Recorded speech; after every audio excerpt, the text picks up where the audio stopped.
Welcome to the HydroStor Stormwater Chamber installation video. HydroStor chamber systems are a highly effective way to maximize commercial land usage by providing underground stormwater storage and recharge. Let's get started. Upon delivery to the project site, visually inspect the chambers and end caps for damage and to ensure accurate quantities. After inspection, unload the pallets with a forklift with a minimum of 1.82-meter forks. Place pallets in an area that is flat, free of debris, and away from construction traffic to avoid potential damage. Chambers and end caps may remain on the pallets until they're ready to be installed.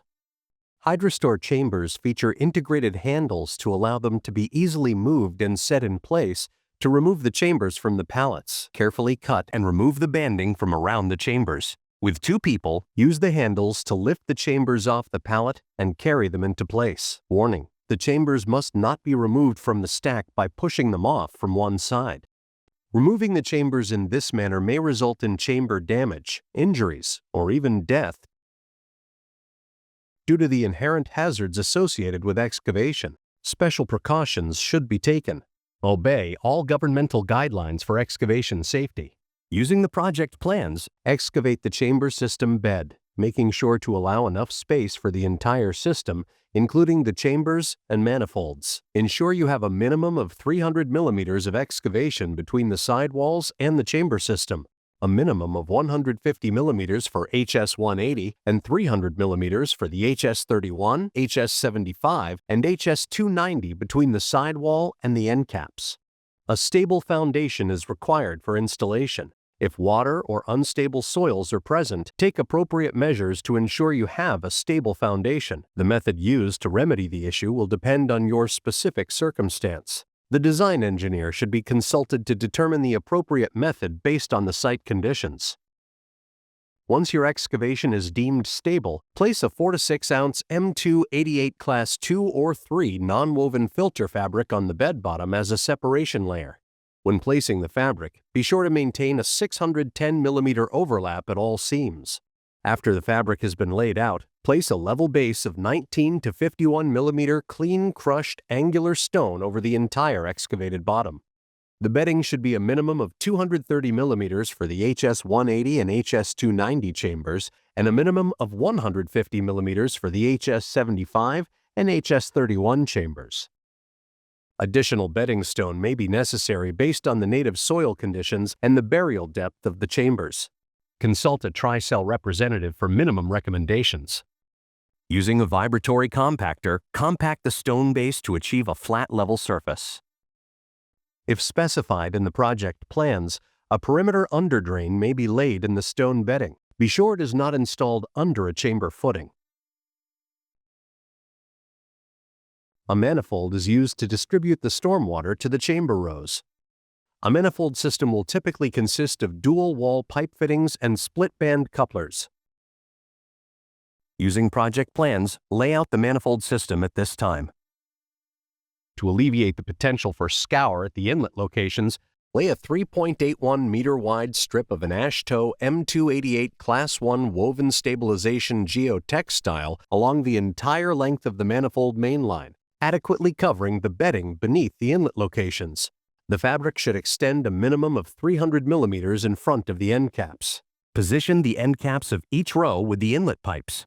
At the required locations and elevations, core an opening in the end cap the approximate outside diameter of the pipe and insert the inlet pipe. The inlet pipe should penetrate 300 millimeters into the end cap.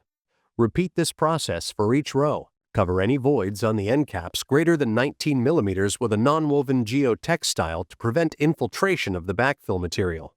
Position the chambers in line with the end caps, noting their orientation. The chambers are stamped with arrows, showing the direction for installation. The end caps will fit over the first rib of the chambers. The assembly of each row is achieved by overtopping the last rib of the initial chamber with the first rib of the succeeding chamber. End caps should be used to terminate each row of chambers. During the assembly process, do not extend the chamber rows beyond the reach of the backfill placement equipment. Maintaining a minimum clear space between each row is required for adequate structural support. Clear space should be a minimum of 220 millimeters for the HS290, 130 millimeters for the HS180, 150 millimeters for the HS75, and 75 millimeters for the HS31. A spacer is recommended to maintain the required spacing. Considering the chambers have open bottoms, it is essential to utilize a pre-treatment system to remove sediment and debris before the influent enters the chamber system. It is important to consider the local water quality regulatory requirements and the expected influent contamination. Inspection ports are not required. However, they may be installed to monitor the sediment and debris level within the system. Using the project plans, identify which chambers should be fitted with inspection ports. Using a hole saw, cut out the opening at the appropriate location. A rubber gasketed connection can be used to connect Schedule 40 or SDR35 PVC pipe and fittings to build the inspection port. For the HS180 and HS290 chambers, a 4-inch vent or inspection port may be drilled in the valley between the corrugations. The HS31 and HS75 chambers are equipped with one circular cutout point to accommodate a 4-inch diameter inspection port. The backfill and chambers function together as a structural system to support the soil overburden and vehicular live loads. Therefore, proper backfill material selection and placement is critical. Backfill material used for embedment, anchoring, and surrounding areas should comprise of a 20 mm to 50 mm clean crushed angular stone. Placement of backfill material is best accomplished by using the long reach of an excavator or stone shooter conveyor system. No construction equipment shall be situated on top of the chamber system without the minimum cover specified. Compaction of the crushed stone around the chambers is not required. However, it is critical to ensure that the backfill is adequately knifed in around the manifolds and between the chamber corrugations. In order to prevent chamber shifting and to maintain the appropriate row spacing, carefully deposit the stone evenly along the center line of the chamber, allowing the stone depth between the rows to rise equally. During this phase, stone height between rows should not differ by more than 300 millimeters. After the anchoring is complete, stone placement may continue to surround the chambers and around the perimeter. The embedded backfill stone should fully encompass the chambers and extend evenly from the chambers to the sidewalls of the excavation. After the required embedment backfill has been placed, 300 millimeters for the HS180 and HS290 and 150 millimeters for the HS75 and HS31, a small lightweight track dozer may be used to finalize the grading of cover stone. Equipment should run parallel to the chamber rows at all times. Wheel and roller loads are not allowed at this time. After the embedded backfill has been evenly spread, the entire top of the stone bed should be covered with a layer of ASHTO M288 Class 2 or 3 nonwoven separation and filtration geotextile, overlapping seams at a minimum of 600 millimeters. Utilizing an excavator positioned next to the chamber rows, the initial backfill can now be placed over top of the fabric. The initial backfill should be a well-graded granular material.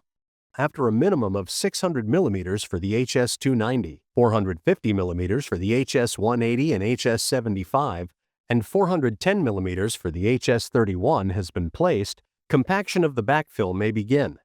It is recommended that the compaction equipment travels parallel with rows. After the initial backfill has been placed and compacted, the final backfill may be placed to reach the required ground elevation.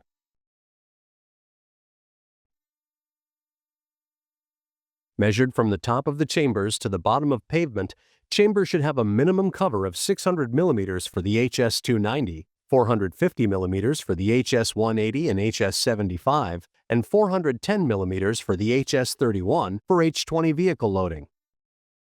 If pavement is not to be used, the cover should be increased to a minimum 750 millimeters for the HS290, 600 millimeters for the HS180 and HS75, and 560 millimeters for the HS31 for vehicular loading.